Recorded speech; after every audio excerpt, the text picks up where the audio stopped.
Empresário de Paulo Pesolano revela a proposta do Flamengo para o treinador do Cruzeiro no vídeo de hoje do canal do Nicola. Todos os detalhes dessa história. Falo também sobre renovação de contrato no Palmeiras, sobre uma proposta por Antony no Ajax, notícia que interessa aos São Paulinos. Tem ainda protestos e ameaças no Corinthians. Para completar tudo sobre a busca do Vasco por um treinador, vou te atualizar a respeito de Pedrinho e Atlético Mineiro, além de uma série de outras novidades. Você não pede por esperar. Antes, deixa eu só me apresentar. Sou Jorge Nicola, jornalista esportivo, com passagens por ESPN, Diário de São Paulo, Rádio Bandeirantes, entre outras. A missão aqui é deixar você super bem informado sobre as coisas do seu time do coração.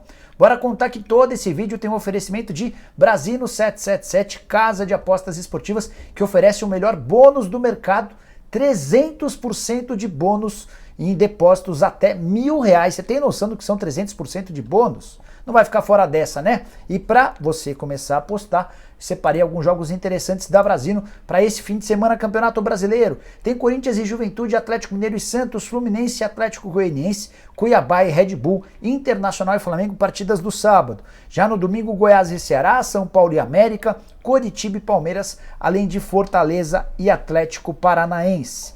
Para participar da Brasino é super fácil.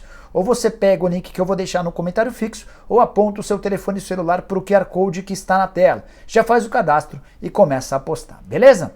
Bora começar o vídeo de hoje com o tradicional giro de notícias, e a primeira informação é sobre o Palmeiras e sua campanha em 2022, perto da perfeição. Título do Campeonato Paulista, da Recopa, liderança do Campeonato Brasileiro, liderança isolada na fase de grupos da Libertadores da América e um aproveitamento de 78% dos pontos. Foram 38 jogos e só 3 derrotas até aqui. Trabalho de Abel Ferreira vive seu auge. Bora contar também sobre Dorival Júnior, que já está no BID, o Boletim Informativo Diário da CBF. Ele é novo técnico do Flamengo e está autorizado para se sentar no banco para a partida contra o Internacional nesse sábado no Beira-Rio. Por falar em Flamengo e Dorival, quero contar que o presidente do Ceará, o Robson de Castro, ficou bem bravo com o Flamengo e com o treinador. A frase dita à ESPN é a seguinte, abre aspas: só espero que eu não seja criticado quando demitir um técnico com 3 meses por não ver bons resultados, fecha aspas. O presidente nessa entrevista também assegurou que não foi procurado por ninguém do Flamengo, que os dirigentes do Fla foram direto no treinador, que era do Ceará. Bora falar sobre o Santos, que está tentando convencer a Conmebol a aceitar a realização da partida contra o Táchira pela Sul-Americana na Vila Belmiro. A grande dificuldade é comprovar para a Conmebol que a Vila comporta 20 mil pessoas, essa é uma exigência do regulamento. Caso não consiga, o presidente Andrés Ueda já confirmou que vai levar o confronto para a Arena Barueri. Bora contar também sobre Luan, meio atacante do Corinthians. Muita gente perguntando se o Luan pode parar no Bahia ou no Ceará. Não sei de onde surgiram os boatos, mas mandei mensagem para os dirigentes dos dois clubes, do Bahia e do Ceará, e a resposta para ambos foi a mesma. Não existe nenhum interesse do Bahia e do Ceará na contratação do meio atacante, que está encostado no Corinthians. Já são 13 partidas seguidas sem nem sequer se sentar no banco de reservas. Para fechar o giro de notícias, contar que a RMC Sports afirma que Zidane está muito perto de virar treinador do PSG, notícia que pode movimentar o mercado europeu. Para fechar o giro, essa última, o Equador disputará a Copa do Mundo. A FIFA anunciou nessa sexta-feira que rejeitou o pedido do Chile para punição do Equador. A alegação é de que o Byron Castilho havia atuado de maneira irregular por conta de falsificação nos documentos, e o Equador, se beneficiando dessa história, merecia perder os pontos. O Comitê Disciplinar da FIFA acabou com essa história. O Chile ainda prometeu recorrer, mas não vai dar em nada. O Equador está classificado para a Copa e vai estar no grupo do Catar, da Holanda e de Senegal. Bora falar sobre pressão no Corinthians. Camisa 12 e Gaviões da Fiel, as principais uniformizadas do Timão, emitiram notas nessa sexta-feira afirmando que não esqueceram aquele pedido de demissão de Roberto de Andrade e Alessandro. Roberto de Andrade é o vice de futebol, Alessandro é o gerente de futebol.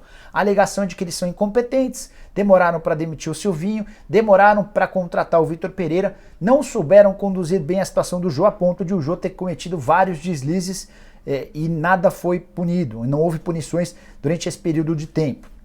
Os torcedores alegam ou exigem que Duílio Monteiro Alves profissionalize o departamento de futebol, contratando executivos de futebol, especialistas do mercado, caras com experiência comprovada, algo que nem o Alessandro nem o Roberto têm. O Roberto já foi até presidente, mas nunca conseguiu demonstrar muita capacidade. Já o Alessandro só trabalhou como gerente de futebol no Corinthians. Antes de mudar de assunto, só contar que para a camisa 12 já chegou ao fim a passagem do Luan. A torcida espera que o Luan tenha o mesmo comportamento do Jô e peça a rescisão do contrato. Duvido que isso vai acontecer. Também, de acordo com a camisa 12, os treinos antes dos jogos contra Boca Juniors e Santos por Libertadores e Copa do Brasil devem ser abertos para que os jogadores sintam o calor humano do torcedor. Você gosta da ideia? Usa o espaço para comentários para dizer o que você pensa, beleza? Bora falar agora a respeito de uma oferta milionária para Pedrinho. Fui o primeiro a contar para vocês ao longo da semana que o Galo tem interesse na contratação do meio atacante revelado no Corinthians e que está de saída do Shakhtar. O problema é que não param de pintar propostas ao atleta de 24 anos de idade. Estava conversando com o Will Dantas, que é seu empresário, antes de gravar esse vídeo, e o Will admitiu que recebeu uma proposta de Dubai.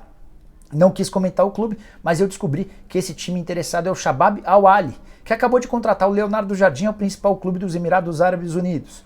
Proposta de 7 milhões de euros por temporada. Valor livre de impostos, isso equivale a dizer que o Pedrinho ganharia 3 milhões de reais por mês, além de todos os bônus e aquelas outras coisas bem comuns no mundo árabe. Apesar das cifras espetaculares, Pedrinho ainda não se decidiu por jogar nos Emirados. Ele entende que vai se esconder, vai ficar fora dos holofotes e pode perder a possibilidade de jogar num clube grande do futebol europeu. Você deve estar se perguntando, e o Galo, onde é que entra nessa história? Chances hoje pequenas.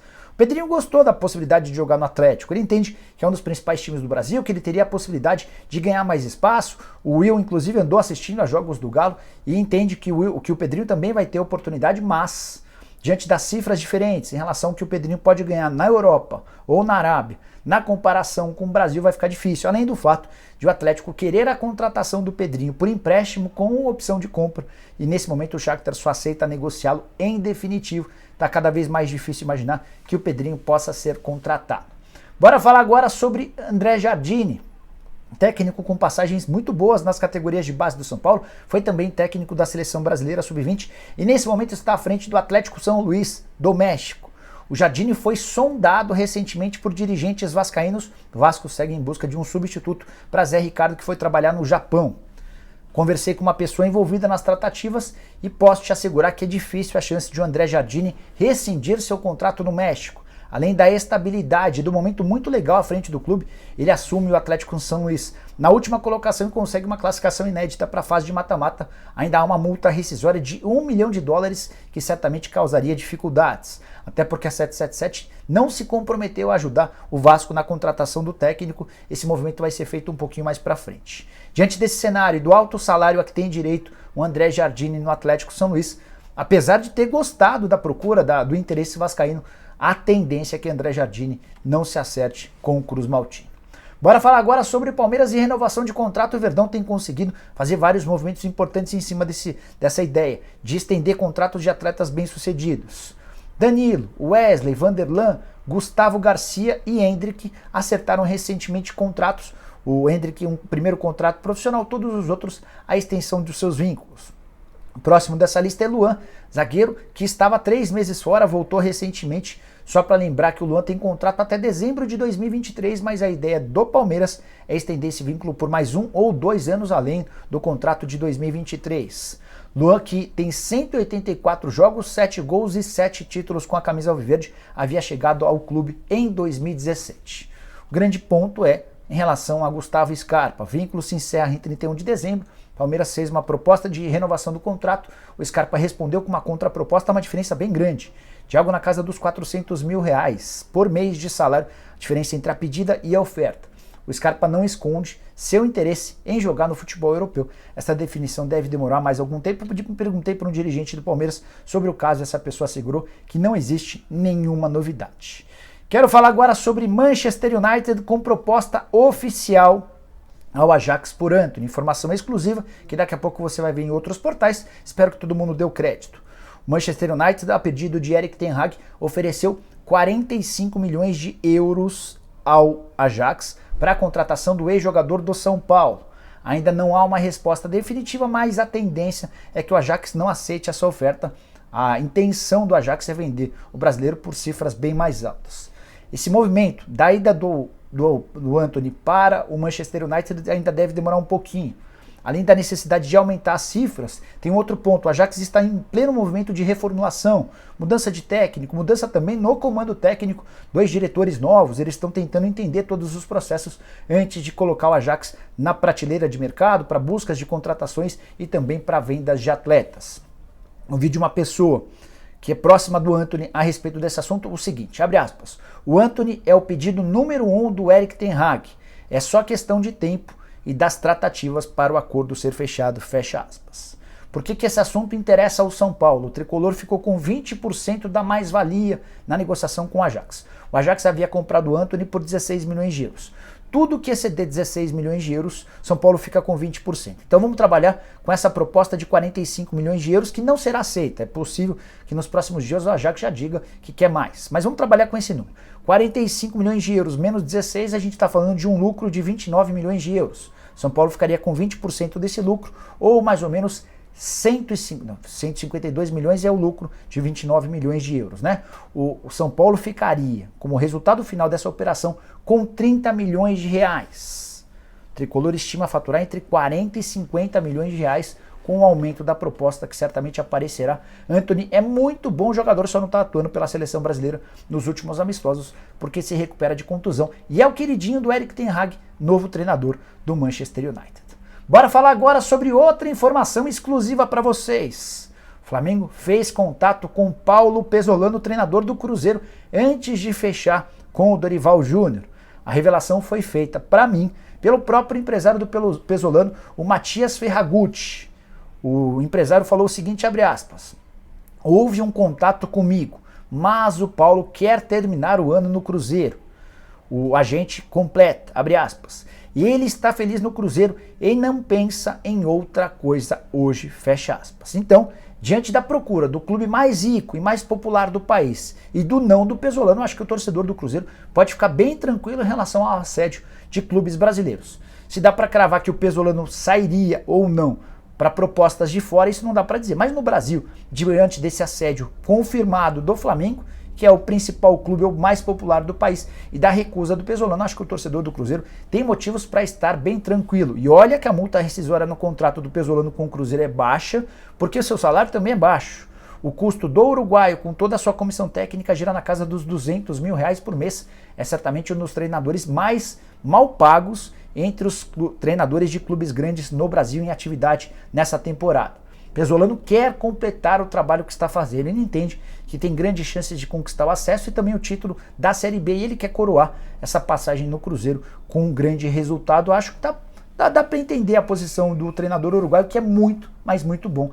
Ele já somou 28 pontos dos 33 possíveis na Série B depois de 11 rodadas. É a melhor campanha nesse recorte em toda a história da segunda divisão, superando o Corinthians de 2008, que teve 1 ponto a menos do que o Cruzeiro. E você, gostaria de ter o Pesolano no seu time do coração? Use o espaço para comentários, para opinar também, deixa like, se inscreve no canal, aquela coisa toda, beleza? Abraço, tchau!